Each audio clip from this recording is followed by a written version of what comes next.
व्यासपीठावरती उपस्थित असलेले अरुणभाई गुजराती, सौ राजेंद्र पै, आरती पुरंदरे सदावर्ते आणि माझे मित्र आणि पत्रकार कमलेश सुतार. आरतीजी, मगाशी आपण म्हटल्याप्रमाणे मी बुलेट ट्रेन चालवणार आहे, कारण ज्याचा सत्कार असतो मला असं वाटतं त्यांनी जास्ती बोलावं.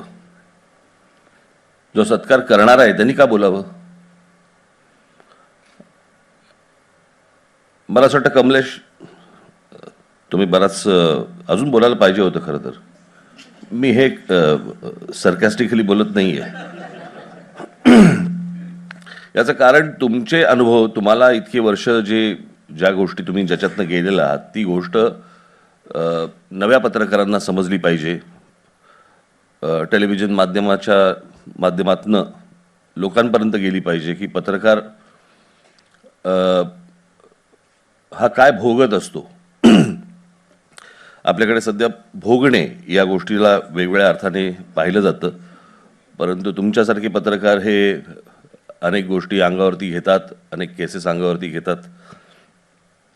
आज मी पहिल्यांदा अरुणभाईंबरोबर मी व्यासपीठावरती आज पहिल्यांदा बसलो आहे.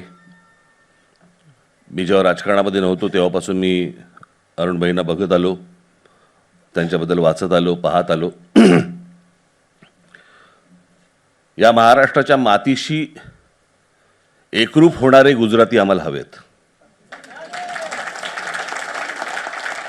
या महाराष्ट्राच्या जमिनीवरती डोळा ठेवणारे गुजराती नको आहेत. आणि अशा अनेक जण आहेत जे पिढ्यानपिढ्या इथे महाराष्ट्रामध्ये राहिले, महाराष्ट्राच्या संस्कृतीशी, भाषेशी आणि सगळ्याच गोष्टीशी एकरूप झाले. आमचा वाद त्यांच्याशी कधीच नव्हता आणि नाही, कधी होणार पण नाही. परंतु मगाशी आपण म्हणालात की जे टोचून होत नाही, जे शिवी देऊन होत नाही, जे अजून काही होत नाही, अशी लोक व्यंगचित्राने सुधारतात. अरुणभाई, मी प्रयत्न केले, नाही सुधारले. मध्यंतरीच्या काळात मी खूप केलंय, पण काही सुधारले नाहीत. काय असतं, काही लोकांचं सुधारायचं वय निघून जातं, काही लोकांचं बिघडायचं वय निघून जातं. तशा काही गोष्टी असतात, त्या होतात.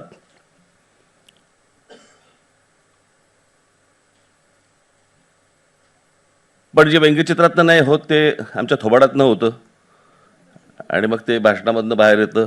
मगाशी तुम्ही कमलेश ट्रोलिंगचं बोललात. हे ट्रोलिंग बिलिंग बघायचं नसतं, कळलं का? मी ज्या वेळेला भाषण करतो, माझी मुलाखत येते, माझं स्टेटमेंट येतं, काही येतं, मी खाली वाचतच नाही. कशाला पाहायचंय? आणि आत्ताच्या जमान्यात भाई, ज्या जमान्यामध्ये राजकीय पक्षांनी ट्रोलर बसवलेले असतात, एखाद्या व्यक्तीला जर स्वतःचं मत मांडायचं असेल तर ते मत मी समजून घेऊ शकतो. माझ्यावरती कोणी टीका केली तर मला त्याचं कधीच वाईट वाटलं नाही. म्हणजे माझ्या आजोबांबद्दल यशवंतराव चव्हाण म्हणाले होते की प्रबोधनकार काय म्हणतात ते समजून घ्या, ते जर समजून घेतलं तर सुधराल. आणि अशा अनेक लोक असतात की जे बाबा टीका करतात, त्या टीकेमध्ये विष नसतं, त्याच्यामध्ये तुम्हाला काही सांगणं असतं. त्या सांगण्यातनं आपण काही जर बोध घेतला तर मला असं वाटतं ती गोष्ट चांगली. पण हे बाकीचे जे असतात त्यांचं काही वाचण्यासारखं नसतं आणि ते पाहूच नाही. खरं तर त्याच्यात काय वेळ घालवावा? आपण वेगळ्या गोष्टींचा विचार करावा आणि पुढे जावं. आरती, मगाशी तुम्ही म्हणालात की वर्तमानपत्र मी काढायला पाहिजे. माझी इच्छा खूप होती. आपल्याला माहितीच आहे, मी यांच्याकडेच गेलो होतो की मला मराठा टायटल द्या, पण ते त्याच्यानंतर ते सगळं राहून गेलं. पण बरं झालं मी नाही काढलं. नाही, बरं झालं मी नाही काढलं, कारण सध्याची वर्तमानपत्र किंवा सध्याची चॅनल्स ही बातम्यांपेक्षा जाहिरातींवरतीच चालतात. त्याच्यामुळे जाहिराती मिळवण्यासाठीचे जे धंदे करायला लागतात ते मला करायला मिळू नयेत किंवा करू नये मी, अशी माझी प्रामाणिक इच्छा आहे. आज अनेक पत्रकार आहेत जे प्रामाणिकपणे काम करत आहेत, वर्तमानपत्रामध्ये काम करत आहेत, अनेक संपादक आहेत जे वर्तमानपत्रामध्ये काम करत आहेत, परंतु काळच बदलला आणि हाही काळ बदलेल.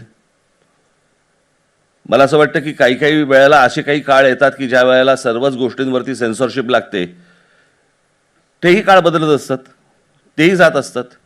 त्याच्यामुळे परमनंट इथे कोणीच आलेला नसतो. जे येतात ते तात्पुरते येतात, थोडे काळ सत्तेवरती असतात, कालांतराने ते निघून जातात, नंतर कोणाच्या लक्षात पण राहत नाहीत. आणि आजची जी पत्रकारिता आहे, मी पत्रकारितेवरती फार 30 तारखेला 29 तारखेला परत पुण्यामध्ये माझ्या हस्ते कमलेसूत्रांचा सत्कार आहे. हे आजचा आणि तेव्हाचा जॉईंट व्हेंचरमध्येच का नाही केलं मला कळत नाही. मला एकदाच काहीतरी बोलता आलं असतं आपल्याला. पण मी स्वतः एक राजकीय व्यंगचित्रकार म्हणून गेली अनेक वर्ष मी काम केलंय.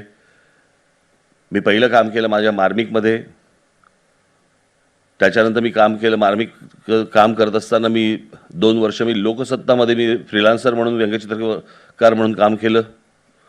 मग सामना आला, सामनामध्ये केलं, त्याला अनेक दिवाळी अंकांमध्ये पण मी काम केलं. त्याच्यामुळे पत्रकारिता ही काय मला आत्ताच काहीतरी राजकारणामध्ये आल्यानंतर कळली अशातला भाग नाही आहे. पत्रकार माझ्या घरातच होते, व्यंगचित्रकार माझ्या घरातच होते. त्याच्यामुळे मी तेव्हापासून बघत आलो. आणि त्या सगळ्या काळामध्ये जे कानी पडायचं, पत्रकारिता म्हणून जे कानी पडायचं, ते नाव होतं आचार्य अत्रे. आम्हाला जे घरातनं जे मिळालं, घरातनं जे सांगायचे, आचार्य अत्रेंचा एक किस्सा मी तुम्हाला सांगतो. आमच्या इकडे दादरलाच एक व्यक्ती होती, त्याला तिकडे चुकून मोर आला, मोर. तर तो मोर त्यांनी मारून टाकला. तो मारून टाकला म्हटलं, ही बातमी आचार्य अत्रेंना कळली. त्यांनी मराठामधनं त्याला जो धो धो धो धो धुतला, त्याच्यानंतर मला असं वाटतं तरी रविवारी कोंबडी पण मारली नसेल नंतर. आणि त्या प्रकारची पत्रकारिता मला असं वाटतं की आता शक्य नाही. आणि त्या प्रकारचे शब्दप्रभू, त्या प्रकारचा विचारवंत, त्या प्रकारचं, कारण आचार्य अत्रे ही काही एक व्यक्ती नव्हती ती खरं तर. म्हणजे आपण रावणाकडे आपण वेगळ्या अर्थाने बघतो, कळलं का? म्हणजे ते आता रामायणामुळे आपण तो राम हिरो आणि रावण विलन असं काहीतरी ठरवून टाकलेलं आहे. ते खरं तर रावण विद्वान होता आणि ती विद्वत्तेची वेगवेगळी रूपं होती, ती 10 तोंड म्हणजे. आणि खऱ्या अर्थाने तसं बघायला गेलं तर आचार्य अत्रे हे खऱ्या अर्थाने तसे रावणच होते. तुम्ही रावण परत चुकीचं घेऊ नका परत. पण ते विद्वत्तेची ती सगळी तोंड होती, 10 तोंड होती, की असं काही नव्हतं की ज्यांना त्यांना माहिती नाही. अशी कुठची गोष्ट नव्हती. नुसते बाबा काय नुसतंच ते वक्ते होते तर होते, लेखक होते तर होते, संपादक होते तर होते, विनोदवीर होते तर होते, कवी होते तर होते, चित्रपटकार होते तर होते. अनेक अशी अंग होती त्यांची की त्याच्यातनं. आणि मला खंत याच गोष्टीचे, मी आचार्य अत्रेंना पाहू शकलो नाही. फक्त कथा ऐकल्या, गोष्टी ऐकल्या त्यांच्याबद्दल, आणि आचार्य अत्रेंना पाहू शकलो नाही. ती उणीव काकासाहेबांनी भरून काढली. मी काकासाहेबांना आत्तापर्यंत 2दा-3दा भेटलो. एकदा मला ते पत्रकार संघामध्ये मला एका कार्यक्रमाला त्यांनी मला बोलवलं होतं. त्यावेळेला माझी पहिल्यांदा ते मला भेटायला मला सामना कार्यालयामध्ये आले. आणि मला असं वाटतं, मी जर चुकत नसेल तर आमचे अशोक पडबिद्री होते. आणि अशोक पडबिद्रींनी मला सांगितलं, तुला काकासाहेब पुरंदरे भेटायला येणार आहेत. माफ करा, परंतु मला माहीत नव्हतं. आणि मग काकासाहेब पुरंदरे मला जेव्हा भेटायला आले, नंतर मी ज्यावेळेला त्यांचा सगळा अभ्यास केला, विचार केला, सगळ्या गोष्टी पाहिल्यानंतर मला कळलं काकासाहेब पुरंदरे कोण. आणि मग तो तसा दिवसेंदिवस तसा विचार करून आदर वाढतच जातो आपला. पण ही व्यक्ती आचार्य अत्रेंकडे यांनी काम केलंय हे काकासाहेबांच्या व्यक्तिमत्वात दिसायचं. आणि ती मला असं वाटतं गोष्ट, अनेक त्यांच्याकडनं गोष्टी ऐकल्या आचार्य यात्रेंच्या, पण एक हसमुख माणूस, अत्यंत मिश्किल माणूस. मी त्या काळामध्ये मी काकासाहेबांना भेटून मला ज्या गोष्टींची जाणीव झाली, आणि आपण जर आत्ता अपेक्षा करत असू की आपण त्या प्रकारची पत्रकारिता आता होईल, मला वाटत नाही आता त्या प्रकारची पत्रकारिता होईल. कारण त्या प्रकारच्या अधिकारवाणीने, म्हणजे स्वतःचं वर्तमानपत्र काढून स्वतः मालक असून स्वतःचे विचार मांडणं, हे आता फारच दुर्मिळ झालेलं आहे. आणि कोणाचे तरी काहीतरी कोणतरी मालक आहे, त्याचा एक साईड बिझनेस हा वर्तमानपत्र किंवा चॅनल आहे, तो चालवायचा आणि त्याच्यामध्ये पत्रकार काम करतायत, किंवा त्याच्यामध्ये काही बाबा सरकारला काहीतरी जाणीव करून द्यायची आहे, अशा अनेक त्याला पदर आहेत हल्लीच्या सगळ्या चॅनल्स आणि या सगळ्या गोष्टींना. ते पदर उलगडायला लागले तर सगळेच नागडे होतील. परंतु आपल्याला जाणीव आहे की आता सध्याची पत्रकारिता काय चालू आहे, आणि त्याच्यामध्ये होतंय असं की चांगले पत्रकार, चांगले संपादक हे त्याच्यामध्ये हकनाक त्याच्यामध्ये बळी जात आहेत, आणि त्यांच्याकडे बघण्याचा दृष्टिकोन बदलतोय लोकांचा. म्हणजे मी तुम्हाला आश्चर्य वाटेल, मी मध्यंतरी माझ्या एका भाषणामध्ये का कुठेतरी मी म्हणालो होतो, मी मध्यंतरी नागपूरला गेलो होतो ज्या वेळेला अधिवेशन चालू होतं. खरं तर माझा अधिवेशनाशी काही संबंधच नव्हता. मी गेलो होतो एका वेगळ्या गोष्टींसाठी, आणि त्यावेळेला ते अधिवेशन सुरू होतं. मी पोहोचलोय तिकडे, आलोय म्हटल्यानंतर मला एकनाथ शिंदेचा फोन आला. मला म्हणाले, मला कळलं तुम्ही नागपूरला आलेला आहेत, विधान भवनात या, आपण चहा प्यायला या. तर मी म्हटलं विधान भवनात नको, राहू देत म्हटलं, पण नंतर म्हटलं तुमचा सगळं कार्यक्रम आटपला. नाही नाही, या या या या म्हटलं. बरं, गेलो. अनेक जुने पत्रकार भेटले मला. म्हटलं काय रे सध्या कुठे आहेस? आता माझा विचारण्याचा उद्देश असा होता, सध्या कुठच्या चॅनलमध्ये आहेस, सध्या कुठच्या वर्तमानपत्रामध्ये आहेस, हा माझा उद्देश होता. म्हटलं सध्या कुठे आहे? नाही नाही, या मंत्र्याकडे, मी त्यांचा सचिव आहे. पुढे गेलो, अजून एक भेटला. म्हटलं तू सध्या काय करतो? नाही नाही, ह्या मंत्र्याकडे आहे. असे मला 8 ते 10 पत्रकार भेटले, जे मला पत्रकार म्हणून माहिती होते, जे पत्रकारिता सोडली आणि आता मंत्र्यांकडे कामं करतात. काय अपेक्षा करायची? आणि मग कमलेश, जे मगाशी तुम्ही जे म्हणालात की बाबा आम्ही काहीतरी लिहिल्यानंतर पत्रकारच आमच्यावरती लिहितात, ते आता प्रश्न असा आहे की जे स्वतःच जे विकले गेलेले आहेत, त्यांच्या मताला काय किंमत असणार आहे, आणि ती मतं आपण का घ्यायची, का विचार करायचा त्या गोष्टींचा? मी तर कधी करत पण नाही. माझ्या बाबतीत तर बघायला गेलं तर ते मेलेलं कोंबडा आगीला भीत नाही, त्या लेवललाच आहे मी. जेव्हापासून आलोय तेव्हापासून झोडतातच आहेत मला. पूर्वी एक आगा नावाचा नट होता, माहिती आहे तुम्हाला? आणि ज्याला लागा नाही आगा, त्याचे वडील, ते त्याला डबल लुक द्यायचे, असे एकदा बघायचे आणि मग परत बघायचे त्याच्याकडे. तसं माझ्याबद्दलचं चांगलं लिहून आलं तर मी असं पाहिलं, बघ माझ्याबद्दल चांगलं असंही होतं मला. असो, पण परंतु मला असं वाटतं की पत्रकारिता आत्ता ज्या प्रकारे त्रास सहन करते, पत्रकार ज्या प्रकारचे त्रास सहन करतात, मला येऊन पत्रकार सगळेजण सांगत असतात, बोलत असतात. अनेक प्रकारचे त्यांच्यावरती बंधनं आहेत, अनेक प्रकारच्या गोष्टी त्यांच्यावरती होतात. मला खरं तर तुम्हाला सांगतो, हे चॅनलची जे लोक असतात, मला त्यांचं तर भयंकर वाईट वाटतं, भयंकरच वाईट वाटतं मला त्या मुलांचं आणि त्या मुलींचं. कारण सतत काहीतरी त्या ऑफिसकडनं असतं, काहीतरी घेऊन या. अरे काहीतरी काय घेऊन येणार? मार्केट आहे का की पिशवी घेऊन निघाले, आता काहीतरी घेऊन या? कांदे चालतील का? नाही चालणार. मग अशी काय रोज तुमचं चॅनल 24 तास चालावं म्हणून लोकांनी काय बातम्या तयार करायच्या का?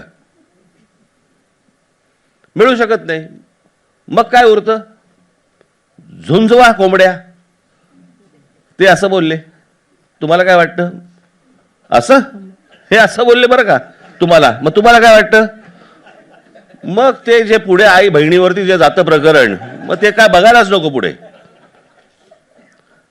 आणि एकूणच सध्याचा महाराष्ट्रामधलं एकूण राजकारणामधली लोक, त्यांची ती भाषा, ज्या प्रकारे सगळ्या गोष्टी, खरंच मला हा महाराष्ट्र, हा तोच महाराष्ट्र आहे का प्रश्न पडावा असा महाराष्ट्र आज झालेला आहे. म्हणजे आज कुठे तो साधू संतांचा महाराष्ट्र, कुठे आमचे गाडगे महाराज, कुठे हे सगळे होते, आणि काय आजची अवस्था काय आहे? शेताला पाणी नाही पण खराताला पाणी आहे. कोणतरी आला खरात, शेताला पाणी नाही मिळत. आमच्याकडे इरिगेशनची बोंब, पण खरातला पाणी भरपूर. हे बाबा आमचे, ही महाराष्ट्राची अवस्था. ही प्रकरणं राजकारणाच्या सोयीप्रमाणेच बाहेर येतात, वाईट म्हणून बाहेर नाही येत. आता कोणाची तरी बत्ती लावायची, कोणाची तरी वाट लावायची म्हणून ठेवणीतल्या ज्या असतात गोष्टी, त्या ठेवणीतल्या गोष्टी परत त्यावेळेला बाहेर काढायच्या. हे काही चांगलं चित्र महाराष्ट्रामध्ये आज नाही आहे. आशा करूया भविष्यात ते लवकरात लवकर सुधरेल. जे करतायत तेही सुधारतील आणि मला व्यंगचित्राला पुन्हा एकदा संधी मिळेल ज्याच्यातनं लोक सुधारतील असं वाटेल, अशी आशा अपेक्षा बाळगूया. कमलेश बद्दल काय बोलायचं, मी माझा खूप जुना माझ्या परिचयाचा एक पत्रकार मित्र. म्हणजे माझं जसं माझ्या बाबतीत बोललं होतं की राज ठाकरेचं लाडकं नाशिक, कमलेश पण नाशिकचा.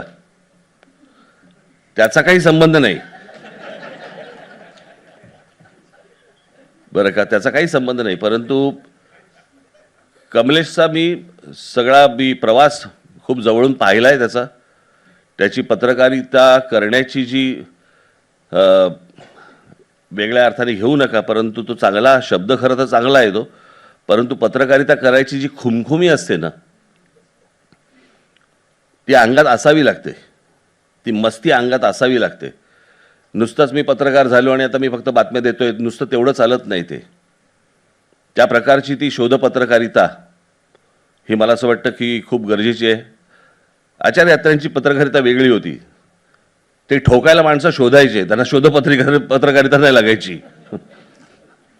आणि मगाशी ते पु ल देशपांडेंचं एक कोणतरी ते व्यक्ती, मी मगाशी नाव विसरलो, ते तो खूप वाचायचा, सखाराम गटणे.